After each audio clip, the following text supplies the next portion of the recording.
जी अस्सलाम वालेकुम students. Criticism ਦਾ ਪਹਿਲਾ ਟਾਪਿਕ ਸਭ ਤੋਂ ਅਹਿਮ ਝਾਤੀਆਂ ਹੈ ਸ਼ਰੀਫ ਕੁੰਜਾਈ ਸਾਹਿਬ ਦੀ ਕਿਤਾਬ। ਦੂਸਰੇ ਨੰਬਰ ਤੇ ਜਿਹੜਾ ਮੋਸਟ ਇੰਪੋਰਟੈਂਟ ਟਾਪਿਕ ਹੈ, ਜਿਹੜਾ ਕ੍ਰਿਟਿਸਿਜ਼ਮ ਦੇ ਹਵਾਲੇ ਨਾਲ ਜ਼ਿਆਦਾ ਕੁਐਸਚਨ ਪੁੱਛਿਆ ਜਾ ਸਕਦਾ ਹੈ, ਉਹ ਹੈ ਪੂਰਨੇ ਕਿਤਾਬ ਹੁਸੈਨ ਸ਼ਾਹਿਦ ਦੀ। ਪੂਰਨੇ ਕਿਹਨੂੰ ਕਹਿੰਦੇ ਨੇ? ਇਹ ਜਿਹੜੇ ਡਾਟਸ ਹੁੰਦੇ ਨੇ, ਬੱਚਿਆਂ ਦੀਆਂ ਰਾਈਟਿੰਗ ਬੁੱਕਸ ਹੁੰਦੀਆਂ ਨੇ, ਉੱਤੇ ਡਾਟਸ ਲਾ ਦਿੱਤੇ ਜਾਂਦੇ ਨੇ ਔਰ ਬੱਚੇ ਉਹਨਾਂ ਡਾਟਸ ਦੇ ਉੱਤੇ ਫਿਰ ਪੈਨਸਲ ਫੇਰਦੇ ਜਾਂਦੇ ਨੇ, ABCD ਅਲਫ ਬੇ ਪੇ 1 2 3 ਉੱਤੇ ਵੀ, ਤਾਂ ਕਿ ਬੱਚੇ ਲਿਖਣਾ ਸਿੱਖ ਜਾਣ। ਸੋ ਪੂਰਨੇ ਉਹਨਾਂ ਡਾਟਸ ਨੂੰ ਕਹਿੰਦੇ ਨੇ। ਜਿਵੇਂ ਉਹਨੇ ਝਾਤੀਆਂ ਨਾਂ ਰੱਖਿਆ ਹੈ ਨਾ, ਕਿ ਅਸੀਂ ਆਪਣੇ ਕਿਤਾਬ ਵਿੱਚ ਉਹਨੇ ਜਿਹੜੇ ਮਜ਼ਮੂਨ ਲਿਖੇ ਨੇ ਉਹ ਬਹੁਤ ਗਹਿਰਾ ਜਾਂ ਡੂੰਘਾ ਮਜ਼ਮੂਨ ਨਹੀਂ ਹੈ, ਬਲਕਿ ਸਿਰਫ ਝਾਤੀਆਂ ਨੇ। ਉਸੇ ਤਰ੍ਹਾਂ ਇਹਨਾਂ ਨੇ ਵੀ ਬੇਸਿਕਸ ਯਾਨੀ ਪੂਰਨੇ ਦੱਸੇ ਨੇ ਕ੍ਰਿਟਿਸਿਜ਼ਮ ਦੇ ਹਵਾਲੇ ਨਾਲ, ਲੇਕਿਨ ਪੜ੍ਹਨ ਵਾਲੇ ਨੂੰ ਪੰਜਾਬੀ ਅਦਬ ਦੇ ਕਈ ਨਵੇਂ रूप या कई नवीं डायमेंशनस या कई नवीं डायरैक्शनस दित्तियां ने।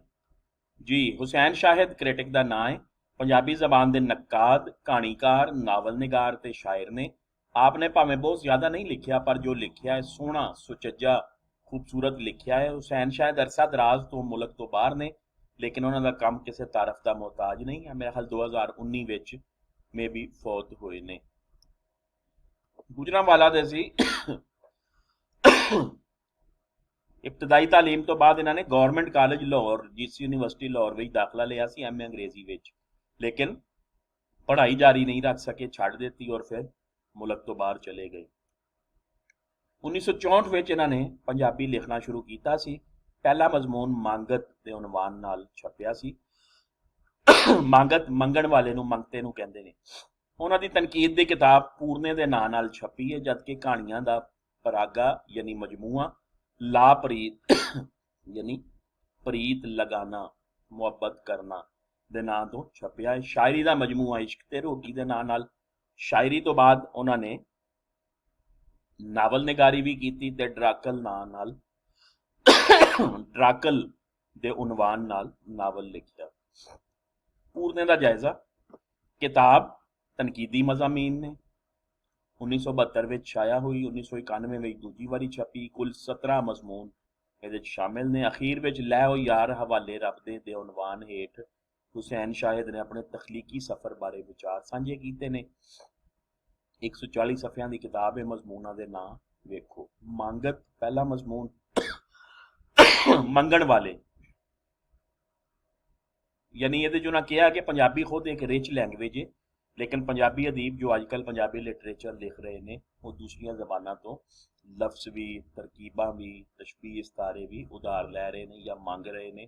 हालांकि मंगण की लोड़ नहीं, कहता साढ़े अपने कोल ही पंजाबी जबान में बड़ी रिच वकैबलरी मौजूद है। 12 माह ते अज दे शायर, 12 महीने पंजाबी शायरी की एक सिनफ है, जिहदे शायर साल दे 12 महीनों के हवाले नाल एक एक बंद लिखता है। और महीने आम तौर पर फग्गण, चेतर, विसाख, जेठ, हाड़, सौण, भादरों देसी महीने होंदे ने। 12 महीनों का मिजाज खास तौर पर यह होंदा है कि उहदे विच मौसम का मिजाज आना जरूरी है। और उहदे विच मसलन अगर सावण का महीना है तो सौण के महीने बारिशां बहुत ज़्यादा होंदियां ने, तो शायरी में बारिश का जिक्र होना चाहिए। इस तरह भादरों में हब्स होंदा है। पो माह शदीद सर्दी के महीने ने। जेठ हाड़ शदीद गर्मी के महीने ने। विसाख वाडियां का, गंदम की कटाई का महीना है। सो वो सारे मिजाज बंद विच आना जरूरी ने। बोझे विच लाहौर, लाहौर बारे मजमून है। अज का पंजाबी अदीब, मौजूदा पंजाबी अदीब यानी 60s दे विच जिहड़ी पंजाबी लिखी जा रही सी उन्हां बारे गलबात। विछड़िया रब मेले, विछड़े हुओं को रब अल्लाह ताला मिलाए। शाह हुसैन दियां कुछ अलामतां, यह मास्टरपीस ने। मजमून जिहड़े क्लासिकी शायरी के हवाले नाल ने। शाह हुसैन की आर्ट गैलरी, यानी उन्हें शाह हुसैन के कई मिसरे दसे ने जिन्होंने उत्ते बेहतरीन गैलरी या आर्ट या फन पारा या पेंटिंग्स बन सकदियां ने। शाह हुसैन के अदालती फैसले, यानी जो शाह हुसैन के शायरी विच यूनीवर्सल ट्रुथ्स ने वो ना उन्होंने अदालती फैसला किया। जिवें मैं तुहानूं दस्सिया सी ना, काले पट ना चढ़े सफैदी, काग ना थींदे पग्गे, है उसदा अटल फैसला है। मैं ते वारस शाह बारे मजमून है।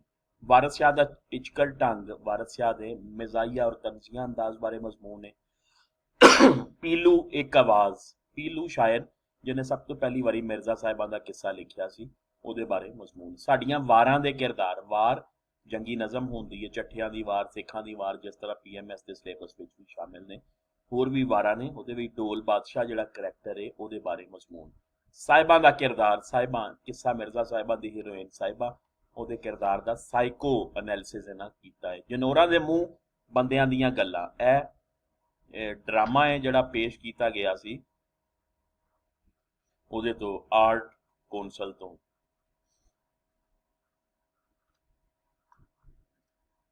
जी अगे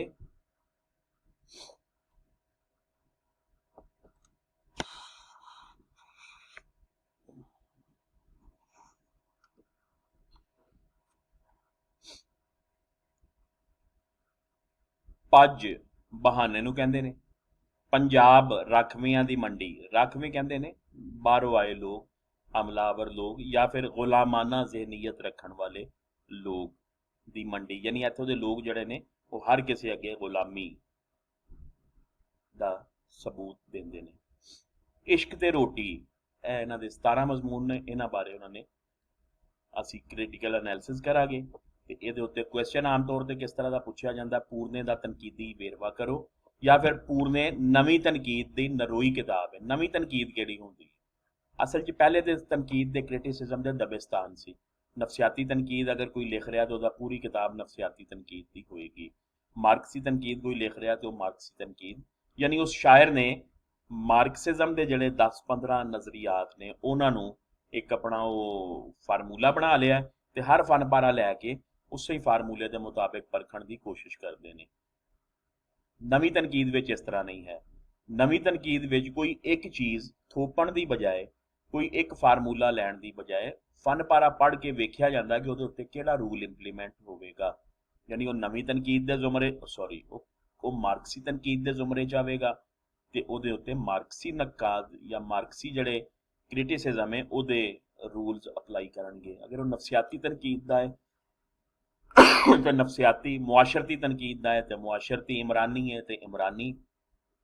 तकाबली तनकीद अगर कर रहा तो फिर तकाबली की होंगी है, कंपैरेटिव क्रिटिसिज्म, यानी दो फन पारियां दा आपस में तकाबल करना होए, कंपैरिजन करना होए तो उसका की तरीका।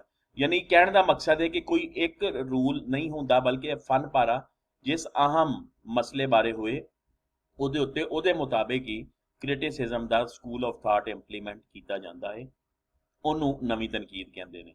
ਯਾਨੀ ਅਸੀਂ ਹੁਸੈਨ ਸ਼ਾਹਿਦ ਦੀ ਕਿਤਾਬ ਪੜ੍ਹਦੇ ਹਾਂ ਨਾ ਤੇ ਇਹਦੇ ਵਿੱਚ ਸਾਨੂੰ ਕਾਫੀ ਸਾਰੇ ਸਕੂਲ ਆਫ ਥਾਟਸ ਜਿਹੜੇ ਨੇ ਨਜ਼ਰ ਆਉਂਦੇ ਨੇ, ਮੁxtਲਿਫ ਮਜ਼ਮੂਨਾਂ ਵਿੱਚ ਅਲੱਗ-ਅਲੱਗ ਤਨਕੀਦੀ ਦਬਿਸਤਾਨ ਮੱਦੇ ਨਜ਼ਰ ਰੱਖੇ ਗਏ ਨੇ। ਜੀ 1947 ਮਗਰੋਂ ਅਹਿਮ ਗੱਲ ਕੌਮੀ ਸ਼ਨਾਖਤ ਦਾ ਮਸਲਾ ਸੀ। ਉਰਦੂ ਵਾਲੇ ਉਰਦੂ ਜ਼ਬਾਨ ਦੀ ਗੱਲ ਤੇ ਬੰਗਾਲ ਦੇ ਵਸਨੀਕ ਯਾਨੀ ਰਹਿਣੇ ਵਾਲੇ, ਬੰਗਾਲ ਦੇ ਰਹਿਣ ਵਾਲੇ ਬੰਗਾਲੀ ਦੀ ਗੱਲ ਕਰ ਰਹੇ ਸੀ। ਉਹਨਾਂ ਵੱਲ ਵੇਖ ਕੇ ਪਾਕਿਸਤਾਨੀ ਪੰਜਾਬ ਵਾਲਿਆਂ ਵੀ ਆਪਣੀ ਸਿਆਣ ਬਾਰੇ ਸੋਚਿਆ ਤੇ ਕੁਝ ਸੂਝਵਾਨਾਂ ਨੇ, ਦਾਨਿਸ਼ਵਰਾਂ ਨੇ ਇਕੱਠੇ ਹੋ ਕੇ ਪੰਜਾਬੀ ਜ਼ਬਾਨੋ ਅਦਬ ਵਿੱਚ ਨਜ਼ਮ, ਨਸਰ, ਤਹਿਕੀਕ ਤੇ ਤਨਕੀਦ ਵਾਲੇ ਪਾਸੇ ਧਿਆਨ ਕੀਤਾ। ਤੁਸੀਂ ਵੇਖ ਲਵੋ ਬੰਗਾਲੀ ਆਪਣੀ ਉਸ ਜਦੋਜਹਿਦ ਵਿੱਚ ਕਾਮਯਾਬ ਹੋ ਗਏ। 1971 ਵਿੱਚ ਉਹਨਾਂ ਨੇ ਲਿਸਾਨੀ ਤਾਸੁਬ ਦੀ ਬੁਨਿਆਦ ਤੇ ਆਪਣਾ ਮੁਲਕ ਜਿਹੜਾ ਕਿ ਮਸ਼ਰਕੀ ਪਾਕਿਸਤਾਨ ਸੀ ਅਲੱਗ ਬੰਗਲਾਦੇਸ਼ ਕਰ ਲਿਆ, ਔਰ ਅਸੀਂ ਜਿਹੜੇ ਪੰਜਾਬੀ ਹਾਂ ਪੰਜਾਬ ਵਾਲੇ ਉਹ ਉਰਦੂ ਦੇ ਜ਼ੇਰੇ ਤਸੱਲਤ ਰਹੇ ਔਰ ਅੱਜ ਤੱਕ ਆ।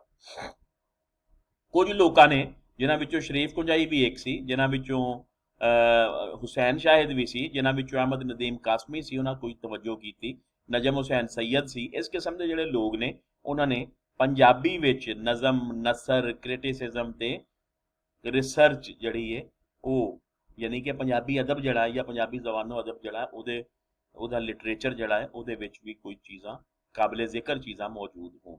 शरीफ कुंजाई, अली अब्बास जलालपुरी, यानी शरीफ कुंजाई का तो असीं पढ़ लिया है ना पिछे कि हर हवाले नाल इन्हां दा नां है, शायरी होवे, क्रिटिसिज्म होवे, नसर होवे, नज़म होवे, रिसर्च होवे, तर्जुमा होवे। इस तरह सैयद अली अब्बास जलालपुरी फलसफे के प्रोफैसर सी। इन्हां ने 2 किताबां पंजाबी जड़ियां लिखियां ने, मास्टरपीस ने। एक मुकामाते वारिस शाह बारे किताब है उर्दू विच, ते दूसरी वादतुल वजूद ते पंजाबी शायरी, वादतुल वजूद बारे अथेंटिक बुक इन्हां दी इस तरह मुहम्मद आसफ खान भी पंजाबी जबान के बेहतरीन, ਤੁਸੀਂ ਪੰਜਾਬੀ ਜਿਹੜੀ ਬੋਲੀ ਦਾ ਪਿਛੋਕੜ ਉਹਦੇ ਚ ਇੰਟਰੋ ਪੜਿਆ ਹੋਏਗਾ। ਨਜਮ ਹੁਸੈਨ ਸੈयद ਅੱਗੇ ਟਾਪਿਕ ਆਏਗਾ, ਇਹਨਾਂ ਵੀ ਹੁਣ ਤੱਕ ਹਾਲੇ ਵੀ ਜ਼ਿੰਦਾ ਨੇ, ਕੋਈ 6 ਦਰਜਨ ਦੇ ਦੇ ਨਜ਼ਦੀਕ ਕਿਤਾਬਾਂ ਛਪ ਚੁੱਕੀਆਂ ਨੇ ਔਰ ਹਰ ਮੈਦਾਨ ਵਿੱਚ ਇਹਨਾਂ ਵੀ ਲਿਖਿਆ। ਇਹਨਾਂ ਸਾਰੇ ਲੋਕਾਂ ਨੇ ਮੋਢੇ ਨਾਲ ਮੋਢਾ ਜੋੜ ਕੇ ਪੰਜਾਬੀ ਲਈ ਕੁਝ ਕਰਨ ਵਾਸਤੇ ਠਾਣ ਲਈ। ਇਸੇ ਹੀ ਸਫ਼ ਦਾ ਇੱਕ ਬੰਦਾ ਹੁਸੈਨ ਸ਼ਾਹਿਦ ਵੀ ਹੈ, ਜਿਹਨੇ ਸਭ ਨਾਲੋਂ ਪਹਿਲਾਂ ਪੰਜਾਬੀ ਤਨਕੀਦ ਦੇ ਮੈਦਾਨ ਨੂੰ ਆਪਣਾ ਉਚੇਚਾ ਸਿਰਨਾਵਾ ਬਣਾਇਆ। ਇਹ ਜਿਹੜੇ ਤਾਰਿਕ ਅਜ਼ੀਜ਼ ਨੇ, ਡਾਕਟਰ ਤਾਰਿਕ ਅਜ਼ੀਜ਼ ਮਾਜ਼ੂਰ ਨੇ, ਪ੍ਰੋਫੈਸਰ ਨੇ, ਇਹਨਾਂ ਨੇ ਪੂਰਨੇ ਕਿਤਾਬ ਦੇ ਬੈਕ ਟਾਈਟਲ ਉੱਤੇ ਲਿਖਿਆ ਹੈ ਕਿ ਹੁਸੈਨ ਸ਼ਾਹਿਦ ਨੇ ਪੰਜਾਬੀ ਤਨਕੀਦ ਵਿੱਚ ਸਦੀਆਂ ਦਾ ਪੈਂਡਾ ਵਰਿਆਂ ਵਿੱਚ ਮੁਕਾਇਆ ਹੈ। ਯਾਨੀ ਇੰਝ ਕਹਿ ਲਓ ਕਿ ਜਿਹੜੀ ਪੂਰੇ 800 ਸਾਲ ਦਾ ਲਿਟਰੇਚਰ ਸੀ ਔਰ ਉਹਦੇ ਬਾਰੇ ਯਾਨੀ ਕ੍ਰਿਟਿਸਿਜ਼ਮ ਦੀ ਇੱਕ ਨਵੀਂ ਡਾਇਰੈਕਸ਼ਨ ਜਿਹੜੀ ਦੇਣੀ ਹੈ, ਉਹ ਉਹਨਾਂ ਨੇ ਚੰਦ ਦਿਨਾਂ ਵਿੱਚ ਜਾਂ ਚੰਦ ਸਾਲਾਂ ਵਿੱਚ ਇਹ ਮਜ਼ਾਮੀਨ ਲਿਖ ਕੇ ਪੂਰੀ ਕਰ ਦਿੱਤੀ। ਪੰਜਾਬੀ ਗਜ਼ਲ, ਅਫਸਾਨਾ, ਨਾਵਲ ਤੇ ਡਰਾਮਾ ਜਿਸ ਥਾਂ ਹਾਲੀ ਤੱਕ ਨਹੀਂ ਆ ਪੜ ਸਕੇ, ਕਿਉਂਕਿ ਗਜ਼ਲ ਨੂੰ, ਅਫਸਾਨੇ ਨੂੰ, ਨਾਵਲ ਨੂੰ, ਡਰਾਮੇ ਨੂੰ ਹੁਸੈਨ ਸ਼ਾਹਿਦ ਜੈਸਾ ਬੰਦਾ ਨਹੀਂ ਮਿਲ ਸਕਿਆ। ਪੰਜਾਬੀ ਤਨਕੀਦ ਹੁਸੈਨ ਸ਼ਾਹਿਦ ਰਾਹੀਂ ਉਸ ਤੋਂ ਚਰੋਕਣੀ ਅਗਾਂਹ ਵੱਧ ਗਈ ਹੈ। ਇਹਦਾ ਕਾਰਨ ਇੱਕ ਤੇ ਹੁਸੈਨ ਸ਼ਾਹਿਦ ਦਾ ਤਰੱਕੀ ਪਸੰਦਾਨਾ ਫਿਕਰ ਹੈ ਤੇ ਦੂਜਾ ਵਲਾਇਤੀ ਹਯਾਤੀ ਦੀ ਜਾਣਕਾਰੀ। ਯਾਨੀ ਵੈਸਟ ਵਿੱਚ, ਯੂਰਪ ਵਿੱਚ ਕੀ ਕੁਝ ਹੋ ਰਿਹਾ ਹੈ, ਕਿਹੜੇ ਕਿਹੜੇ ਨਵੇਂ ਟ੍ਰੈਂਡਸ ਚੱਲ ਰਹੇ ਨੇ, ਕਿਹੜੇ ਕਿਹੜੇ ਨਵੇਂ ਸਕੂਲ ਆਫ ਥਾਟ ਅਦਬ ਵਿੱਚ, ਲਿਟਰੇਚਰ ਵਿੱਚ, ਕ੍ਰਿਟਿਸਿਜ਼ਮ ਵਿੱਚ ਚੱਲ ਰਹੇ ਨੇ, ਉਹਦੇ ਤੋਂ ਬਖੂਬੀ ਵਾਕਿਫ ਸੀ। ਉਹ ਚੂੰਕਿ ਅਰਸੇ ਤੋਂ ਮੁਲਕੋਂ ਬਾਹਰ ਸੀ, ਲਿਹਾਜ਼ਾ ਉਹਨਾਂ ਉਹ ਸਾਰੀਆਂ ਚੀਜ਼ਾਂ ਪੰਜਾਬੀ ਲਿਟਰੇਚਰ ਉੱਤੇ ਵੀ ਇੰਪਲੀਮੈਂਟ ਕੀਤੀਆਂ। ਪਰਦੇਸ ਨੇ ਜਿੱਥੇ ਉਹਨਾਂ ਵਿੱਚ ਆਪਣੀ ਜੰਮਪਲ ਨਾਲ ਪੱਕ, ਇਹ ਲਫ਼ਜ਼ੀ ਗਲਤੀ ਹੈ ਜੀ, ਹਿੱਕ ਵਧਾਈ, ਪੱਕ ਵਧਾਈ, ਯਾਨੀ ਮਜ਼ਬੂਤੀ ਕਾਇਮ ਕੀਤੀ, ਉੱਥੇ ਆਲਮੀ ਅਦਬ ਦੇ ਵੱਡੇ ਵੱਡੇ ਮਿਆਰ ਵੀ ਉਹਨਾਂ ਦੇ ਸਾਹਮਣੇ ਰੱਖ ਦਿੱਤੇ ਨੇ। ਯਾਨੀ ਵੈਸਟ ਵਿੱਚ ਜੋ ਕੁਝ ਹੋ ਰਿਹਾ ਸੀ, ਲਿਟਰੇਟਰੀ ਹਵਾਲੇ ਨਾਲ ਜੋ ਜੋ ਅਚੀਵਮੈਂਟਸ ਸੀ ਉਹਨਾਂ ਦੀਆਂ, ਉਹਨਾਂ ਨੇ ਪੰਜਾਬੀ ਅਦਬ ਵਿੱਚ ਵੀ ਉਹ ਅਚੀਵਮੈਂਟਸ ਕੀਤੀਆਂ। ਹੁਸੈਨ ਸ਼ਾਹਿਦ ਨੇ ਪੂਰਨੇ ਵਿੱਚ ਪੰਜਾਬੀ ਅੱਖਰਾਂ ਨੂੰ ਖੁੱਲੀ ਅੱਖ ਨਾਲ ਵੇਖਿਆ ਹੈ ਤੇ ਇੰਝ ਕਰਦਿਆਂ ਹੋਇਆਂ ਉਹਨਾਂ ਨੇ ਪੰਜਾਬੀ ਤਨਕੀਦ ਨੂੰ ਜਿਹੜਾ ਉੱਚਾ, ਸੁੱਚਾ ਤੇ ਆਲਮੀ ਸਤ੍ਹਾ ਦਾ ਮਿਆਰ ਦੇ ਦਿੱਤਾ ਹੈ, ਕਿਸੇ ਹੋਰ ਲਈ ਹੁਣ ਉਸ ਤੋਂ ਥੱਲੇ ਆ ਕੇ ਗੱਲ ਕਰਨਾ ਆਪਣੀ ਗੱਲ ਗਵਾਣਾ ਹੋਸੀ। ਤੇ ਇਹ ਫੈਕਟ ਹੈ ਜੀ, ਹਕੀਕਤ ਹੈ। ਝਾਤੀਆਂ, ਪੂਰਨੇ, ਨਜਮ ਹੁਸੈਨ ਸੈयद ਦੀ ਸਾਰਾ, ਸੇਧਾਂ, ਇਹਨਾਂ 4-5 ਕਿਤਾਬਾਂ ਤੋਂ ਬਾਅਦ ਹਾਲੇ ਤੱਕ ਕ੍ਰਿਟਿਸਿਜ਼ਮ ਵਿੱਚ ਕੋਈ ਕਾਬਲੇ ਜ਼ਿਕਰ ਕਿਤਾਬ ਨਹੀਂ ਆ ਸਕਦੀ। ਤੇ ਯਾਦ ਰੱਖੋ 70 ਸਾਲ 60 ਸਾਲ ਪਹਿਲੇ ਦੀ ਤਖਲੀਕ ਨੇ ਤੇ 70 ਸਾਲ ਵਿੱਚ ਸਾਨੂੰ ਕੋਈ ਐਸਾ ਬੰਦਾ ਨਸੀਬ ਨਹੀਂ ਹੋ ਸਕਿਆ, ਪੰਜਾਬੀ ਅਦਬ ਨੂੰ ਕੋਈ ਐਸਾ ਕ੍ਰਿਟਿਕ ਨਸੀਬ ਨਹੀਂ ਹੋ ਸਕਿਆ ਜਿਹੜਾ ਇਸ ਤੋਂ ਅੱਗੇ ਗੱਲ ਨੂੰ ਤੋੜਦਾ। ਪੂਰਨੇ ਵਿੱਚ ਸ਼ਾਮਿਲ ਮਜ਼ਮੂਨਾਂ ਨੂੰ ਪੜ੍ਹਿਆ ਪਤਾ ਲੱਗਦਾ ਹੈ ਕਿ ਹੁਸੈਨ ਸ਼ਾਹਿਦ ਨੇ ਵੱਖੋ ਵੱਖ ਮਗਰਬੀ ਤਨਕੀਦੀ ਨਜ਼ਰੀਆਤ ਤੋਂ ਫਾਇਦਾ ਚੁੱਕਿਆ ਹੈ। ਜਿਸ ਤਰ੍ਹਾਂ ਸ਼ਰੀਫ ਪੁੰਜਾਈ ਦਾ ਸੀ ਨਾ, ਉਹਨਾਂ ਦਾ ਜ਼ਿਆਦਾਤਰ ਦੋ ਦਾ ਵੱਲ ਟ੍ਰੈਂਡ ਰਿਹਾ, ਮਾਰਕਸਿਜ਼ਮ ਔਰ ਦੂਸਰਾ ਨਫਸਿਆਤੀ ਤਨਕੀਦ। ਉਹਨਾਂ ਦੇ ਜ਼ਿਆਦਾਤਰ ਮਜ਼ਮੂਨ ਮੋਸਟਲੀ ਜਿਹੜੇ ਨੇ ਉਸ ਬਾਰੇ, ਲੇਕਿਨ ਇਹਨਾਂ ਨੇ ਮੁਖਤਲਿਫ ਮਗਰਬੀ ਤਨਕੀਦੀ ਨਜ਼ਰੀਆਤ ਨੂੰ ਆਪਣੇ ਇਸਤੇਮਾਲ ਵਿੱਚ ਲਿਆਂਦਾ ਹੈ। ਮਸਲਨ ਮਾਰਕਸੀ, ਨਫਸਿਆਤੀ, ਤਾਰੀਖੀ, ਇਮਰਾਨੀ ਤੇ ਰੋਮਾਨਵੀ ਦੇ ਤਹਿਤ ਪੰਜਾਬੀ ਅਦਬ ਦੇ ਫਨ ਪਾਰਿਆਂ ਉੱਤੇ ਤਨਕੀਦ ਕੀਤੀ ਹੈ। ਉਹਨਾਂ ਜੇ ਇਮਰਾਨੀ ਤਨਕੀਦੀ ਦਬਿਸਤਾਨ ਤੋਂ ਲਾਭ ਚੁੱਕਿਆ ਹੈ, ਫਾਇਦਾ ਚੁੱਕਿਆ ਹੈ, तो ਉਹਦੇ ਤੋਂ ਮੁਰਾਦ ਇਹ ਵੇ ਪਈ ਉਹਨਾਂ ਸਿਰਫ ਫਨ ਪਾਰਾ ਨਹੀਂ ਪਰਖਿਆ, ਬਲਕਿ ਉਹ ਇਮਰਾਨੀ ਮੁਹਰਰਿਕਾਤ ਸਾਹਮਣੇ ਲਿਆਂਦੇ ਨੇ ਜਿਨ੍ਹਾਂ ਦੇ ਤਹਿਤ ਫਨ ਪਾਰਾ ਤਖਲੀਕ ਹੋਇਆ ਸੀ।